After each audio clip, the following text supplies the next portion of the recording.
여러분 안녕하십니까?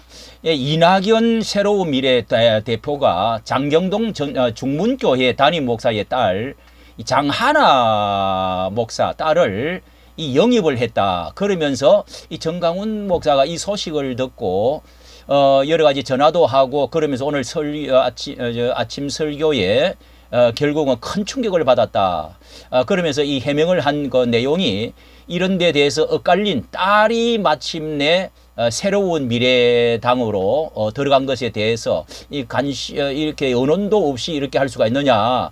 이 장경동 목사는 특히 정강훈 목사가 고문으로 있는 자유통일당 대표까지 된 사람으로서 이 엇갈린 자녀와 부녀 간의 엇갈린 이 행동을 할 수가 있느냐. 자, 이런 문제로 언론이 되었느냐 안 되었느냐.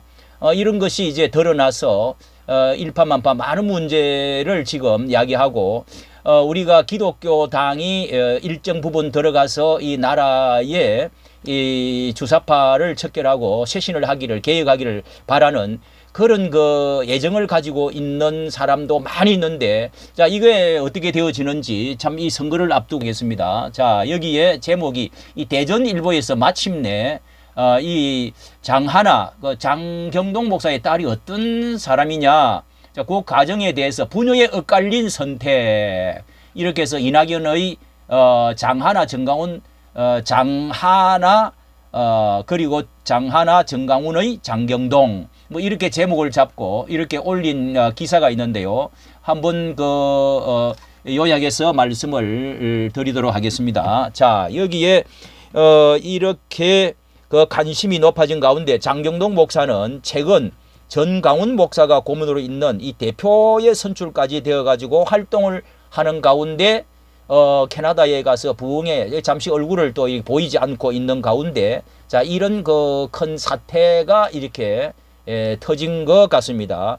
이낙연 대표는 20일 국회에서 신연수 59세의 전 동아일보 논설 언론 분야, 그리고 장하나 43세입니다. 브리처 처치 담임 목사, 이렇게 지금 담임도 이렇게 딸에게 후원을 해서 이 종교 분야의 후보로, 그 다음에 강상훈 30세 성일농장 대표 미래농업 분야 3명을 인재로 영입을 했다, 이렇게 밝히고 있고요. 장하나 목사는 방송인으로도 유명했던 대전 중문교회 장경동 목사의 장녀로 43세 이 중앙대학교와 침례신학대학원을 졸업을 한 후에 10여 년 목회자로 사역까지 했다고 전해지고 있습니다. 이후에는 대전에서 레스토랑도 운영하고 사업의 길도 그런 경험이 있다. 그리고 이 대표가 장하나 목사는 이상민 국민의힘 의원의 지역구 유성어리죠. 이상민 5선 이 앞전에 민주당 5선 의원인데요. 유성을에 출마해서 싸우겠다는 다부진 포부를 갖고 있다. 이게 비례대표로 나가는 줄로 알았는데 이렇게 여기에 나가서 한번 이 대전에 이 자신의 이제 목회 어떤 그 배경을 가지고 인기와 또 교인들의 어떤 배경을 가지고 이런 결정을 하지 않았나 생각이 됩니다.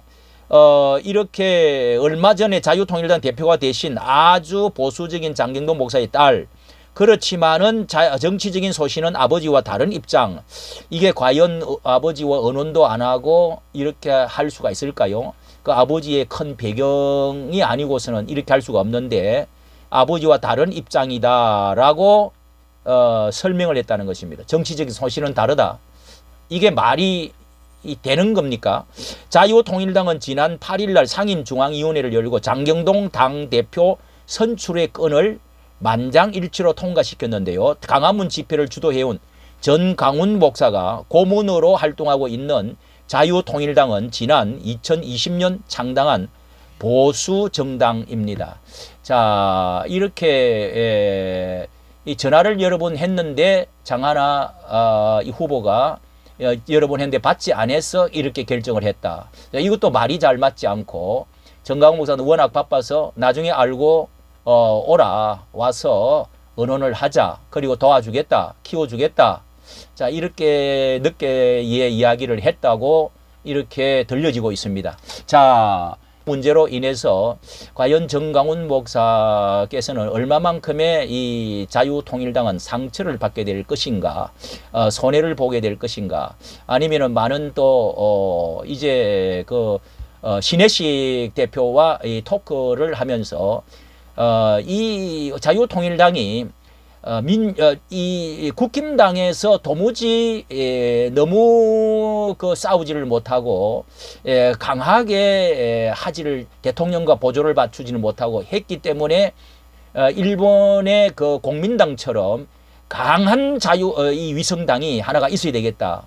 이렇게 해서 싸우는 마당에 이 이낙연 새로운 미래당의 민주당에 속해 있던 사람 이제 이삭을 주워 가지고 같이 어떻게 이재명의 그 신뢰가 추락한 그런 그 이제 이 이재명의 그 잘못된 그런 데서 다시금 들어와서 이렇게 수습을 해서 일어서 보겠다. 그 호남당의 제2의 호남당으로 지금 17%인가 이렇게까지 지금 인기가 어느 정도 있는 제3당까지 된 것 때문에 아마 이렇게 확실한 쪽으로 기울어지지 않았나 이렇게 지금 여기지금. 그러나 이 자유통일당은 도무지 이렇게 할 수가 없다. 같이 할 수가 있는 당이 이게 아무리 이렇게 이준석 국힘당에서 나온 사람하고 합친다고 이낙연 당과 합친다고 해도 안 되는 거 보십시오. 이거는 철과 흙이 섞일 수가 없듯이 이것은 어려운 부분이 더욱이 더 이준석보다도 더 어려운 일이죠. 어떻게 이런 일을 합쳐가지고 하자 말이 될 수가 없다는 점을 한마디로 말할 수가 있다는 생각을 판단을 하게 됩니다. 여기까지 정치감사 좋아요 구독을 부탁합니다.